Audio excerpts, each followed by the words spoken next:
जय माता की। आपको हमारे चैनल शर्मा ऑफिशियल भक्ति में स्वागत है। आइए सुनते हैं मोहिनी एकादशी व्रत कथा। एक समय की बात है, भगवान श्री राम ने महर्षि वशिष्ठ जी से कहा कि हे गुरुदेव, मैंने सीता जी के वियोग में कई सारे दुखों को भोगा है, अतः मुझे ऐसे व्रत के बारे में बताइए जिससे समस्त पाप और दुख नष्ट हो जाएं। इस पर महर्षि वशिष्ठ जी ने भगवान श्री राम से कहा, हे राम, आपके द्वारा पूछा गया प्रश्न बहुत ही अच्छा है। आपकी बुद्धि अत्यंत ही पवित्र है। आपका नाम लेने मात्र से ही भक्त आत्मा पवित्र हो जाती है। वैशाख महीने के शुक्ल पक्ष में आने वाली एकादशी को मोहिनी एकादशी कहा जाता है। जो भी मनुष्य मोहिनी एकादशी का व्रत करता है, उस मनुष्य के जीवन में समस्त दुख व पाप नष्ट हो जाते हैं। मैं अब उसकी कथा सुनाता हूँ, इसे ध्यानपूर्वक सुनो। प्राचीन समय में सरस्वती नदी के किनारे भद्रावती नामक राज्य में द्युति नामक राजा का शासन था। उस राज्य में ही धन धान्य से संपन्न धनपाल नाम का एक वैश्य भी रहता था।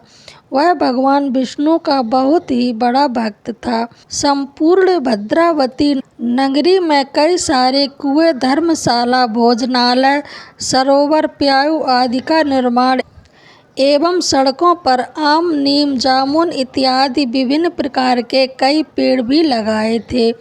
धनपाल के 5 पुत्र थे। इनमें धृष्टबुद्धि नामक पुत्र बहुत ही पापी था। धृष्टबुद्धि पितरों को नहीं मानता था। इसके अलावा वह गलत संगति में रहकर जुआ खेलता, पर स्त्री के भोग विलास करता एवं मांस मदिरा का भी सेवन करता था।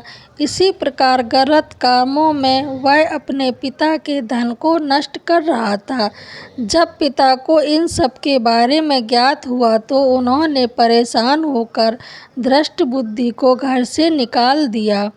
पिता के द्वारा घर से निकालने के पश्चात उसने कुछ समय तक अपने वस्त्र एवं गहनों को बेचकर अपना जीवन यापन किया, किंतु जब उसके पास धन समाप्त हो गया तो उसके सभी दुराचारी साथियों ने उसका साथ छोड़ दिया। इसके बाद वह भूख प्यास से परेशान हो गया। कोई मार्ग न दिखने पर धृष्टबुद्धि ने चोरी करना प्रारंभ कर दिया। तब प्रथम बार वह चोरी करता हुआ पकड़ा गया तो लोगों ने वैश्य का पुत्र जानकर उसे चेतावनी देकर छोड़ दिया। लेकिन जब वह दूसरी बार चोरी करता पकड़ा गया तो राजा की आज्ञा के अनुसार उसे कारागार में डाल दिया गया। धृष्टबुद्धि को कारागार में बहुत यातनाएं दी गईं। इसके पश्चात राजा ने उसे राज्य से निकाल दिया। इसके पश्चात के बाद वह जंगल की ओर चला गया और वहाँ पशु पक्षियों को मारकर खाने लगा। कुछ समय के बाद में वह बहेलिया बन गया। वह धनुष बाण लेकर पशु पक्षियों का शिकार करके उन्हें खाता था। एक दिन की बात है, वह भोजन की तलाश में इधर उधर भटक रहा था। भोजन की तलाश करते हुए वह ऋषि कौंडिन्य के आश्रम में पहुंच गए। कौंडिन्य ऋषि गंगा स्नान करके आ रहे थे तो उनके गंगा जल के छींटे उस पर भी गिरे, जिससे उसे सद्बुद्धि प्राप्त हुई। इसके बाद में धृष्टबुद्धि ने कौंडिन्य ऋषि के पास जाकर हाथ जोड़ते हुए कहा, हे महामुनि, मैंने अपने जीवन में कई सारे पाप किए हैं। कृपया आप मुझे इन सभी पापों से मुक्ति करने के लिए बिना धन का उपाय बताइए।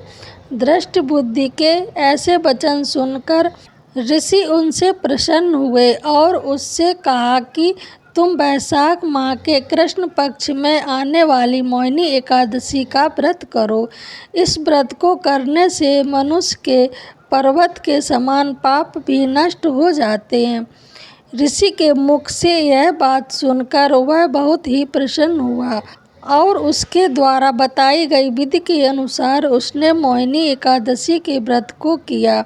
हे राम, मोहिनी एकादशी व्रत के प्रभाव से उसके संपूर्ण पाप नष्ट हो गए और अंत में वह गरुड़ जी पर बैठकर विष्णु लोक को गया।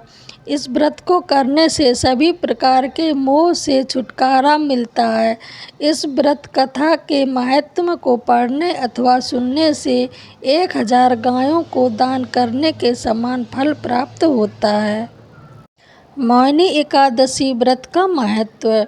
युधिष्ठिर ने भगवान श्री कृष्ण से कहा कि हे भगवान, मैं आपको प्रणाम करता हूँ।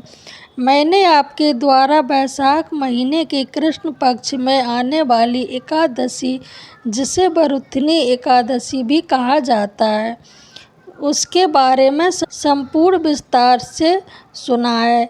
किंतु आप अब मुझे वैशाख महीने के शुक्ल पक्ष में आने वाली एकादशी के बारे में बताइए कि इस व्रत का क्या नाम है, इसका विधान क्या है, इसकी व्रत करने की क्या फल प्राप्त होता है। इस व्रत पर भगवान श्री कृष्ण ने युधिष्ठिर से कहा कि हे धर्मराज, वैशाख महीने के शुक्ल पक्ष में आने वाली एकादशी तिथि को मोहिनी एकादशी के नाम से जाना जाता है। इस एकादशी का व्रत करने से भक्तों को संपूर्ण पाप एवं दुखों से छुटकारा प्राप्त होता है। युधिष्ठिर, मैं तुम्हें बताता हूँ कि इस एकादशी के दिन मोहिनी एकादशी व्रत कथा को सुनने का बहुत ही महत्व है। इसके संदर्भ में जो कथा मैं बताने वाला हूँ, वह कथा महर्षि वशिष्ठ जी ने श्री राम को सुनाई थी। आपको ये कथा कैसी लगी कमेंट बॉक्स में ज़रूर बताएं और मेरे चैनल को लाइक, शेयर, कमेंट, सब्सक्राइब ज़रूर करें। जय माता की।